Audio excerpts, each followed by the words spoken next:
Coucou, j'espère que vous allez bien. Aujourd'hui on se retrouve pour le deuxième tutoriel sur ma chaîne de cette semaine créative avec Stella. J'espère que vous êtes toujours aussi motivés. Donc aujourd'hui on passe au deuxième combo de couleurs un peu dans les tons bleus. Il y a du ocre et aussi du cernite shiny.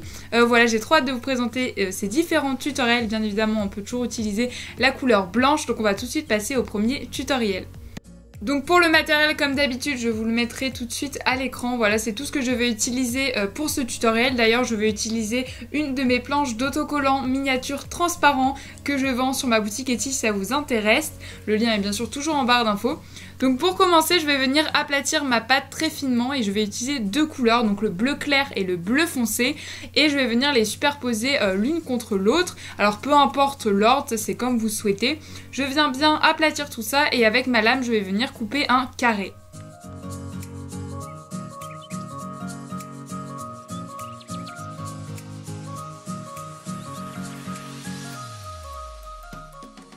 Vous avez formé votre petit carré, vous allez faire des scissions avec votre lame. Il faut attention pas aller jusqu'au milieu, vous allez voir par la suite. Donc bien sûr pour ceux qui ont compris, je vais vous montrer comment réaliser un petit moulin à vent.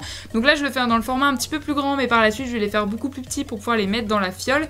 Et ensuite avec un douting tool je viens replier un pli sur deux. Voilà, je pense que vous comprenez mieux avec les images que je mets au milieu. Et voilà, c'est vraiment très facile de former des moulins à vent. Donc vous faites les tailles que vous souhaitez, mais si vous voulez suivre exactement le tuto, moi j'en ai fait des tout petits pour pouvoir ensuite les mettre dans ma fiole. Donc j'en ai fait plusieurs que j'ai cuit au four 110 degrés pendant 30 minutes.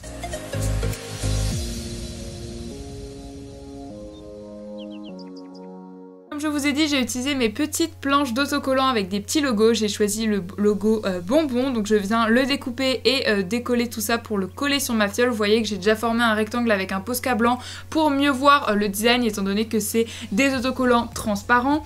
Et ensuite j'ai monté cette petite fiole avec un nœud Vichy bleu et un petit mousqueton. Et voilà, cette première création est terminée. On va maintenant passer au second tutoriel qui est, je pense d'ailleurs, mon préféré, encore une fois. Donc vous aurez besoin du matériel qui s'affiche à l'écran et on va tout de suite commencer donc avec le vif du sujet, donc le tuto. Donc pour commencer, vous allez mélanger du blanc et du ocre pour former une couleur un petit peu pâte à gâteau. Donc je mélange bien tout ça pour obtenir un mélange homogène. Et ensuite, je viens étaler ma pâte, donc voilà, assez fin pour faire en fait un biscuit. Et je viens former ensuite un patron sur un morceau de papier en forme de queue de sirène. Donc je vous invite à vous inspirer de dessins trouvés sur internet. Et ensuite je viens tout simplement reproduire mon patron à l'aide d'un scalpel sur la pâte que je viens de former. Avec mon outil en silicone, comme d'habitude, je reforme correctement chaque bord. Et ensuite je vais passer donc à la texture de ce petit sablé. Donc pour cela, je vais utiliser ma brosse à dents. Donc voilà, et je mets bien sûr mon sablé sur une feuille de papier ponçage, ça permet de garder la texture des deux côtés. Donc voilà, c'est une petite technique très pratique pour pouvoir texturer vos créations. Et ensuite je vais rajouter des petits détails avec mon aiguille, donc voilà, je fais des petits détails sur tout mon biscuit. Maintenant on va venir mettre le coulis, donc pour cela j'utilise un coulis bleu, donc c'est un mélange de fimo dur plus fimo liquide pour obtenir donc ce coulis. Et je viens le mettre sur toute ma queue de sirène.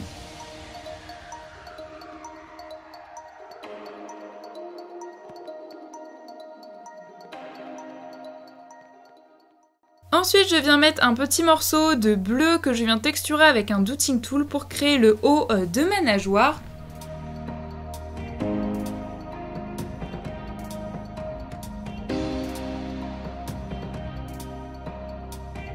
Ensuite, je viens rajouter un petit détail en rajoutant un petit bout de shiny. Donc pour cela, j'ai fait un petit boudin que j'ai mis à l'endroit où je vous montre.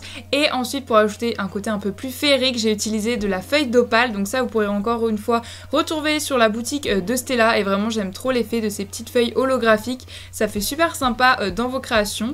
Et ensuite, il ne vous reste plus qu'à les mettre au four à 110 degrés pendant 30 minutes.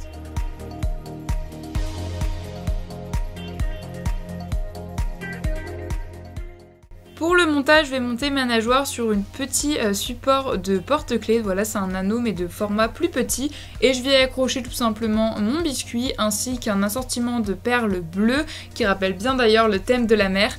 Et je vais rajouter ma petite breloque sirène sur le côté.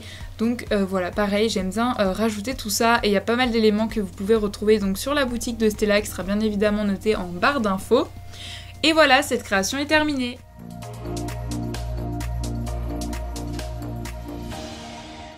va maintenant passer au troisième tutoriel de cette vidéo et donc le dernier. Donc pour cela vous aurez besoin du matériel qui s'affiche encore une fois à l'écran. Vous voyez qu'il y a très peu de matériel pour ce tutoriel. Donc on va commencer par former des petits cônes de glace. Donc pour cela je mélange du blanc et de lait cru encore une fois pour obtenir cette pâte un peu à gâteau. Donc voilà, je mélange tout ça pour obtenir un résultat homogène. Je viens aplatir ma pâte et ensuite je vais faire une découpe assez particulière. Je vais faire un triangle mais avec un côté arrondi. Là vous dites mais qu'est-ce qu'elle raconte? Mais vous allez voir de toute façon avec les images. Tada! Voilà, je pense que vous avez compris.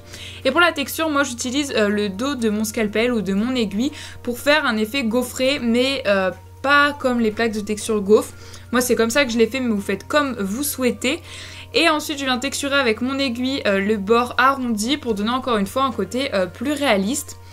Et pour finir, je vais venir assembler mon cône. Donc pour cela, je le replie sur lui-même. Et après cette étape, je vous conseille de pré-cuire vos cônes de glace. Ça sera beaucoup plus simple pour les utiliser par la suite. Donc moi, vous pouvez voir dans le fond que j'en ai déjà fait deux que j'ai déjà pré-cuit. Donc c'est ceux-là que je vais utiliser pour le tutoriel. Donc pour la chantilly, je viens faire un mélange entre du blanc et du bleu parce que j'avais envie d'adoucir un petit peu cette couleur un peu brute.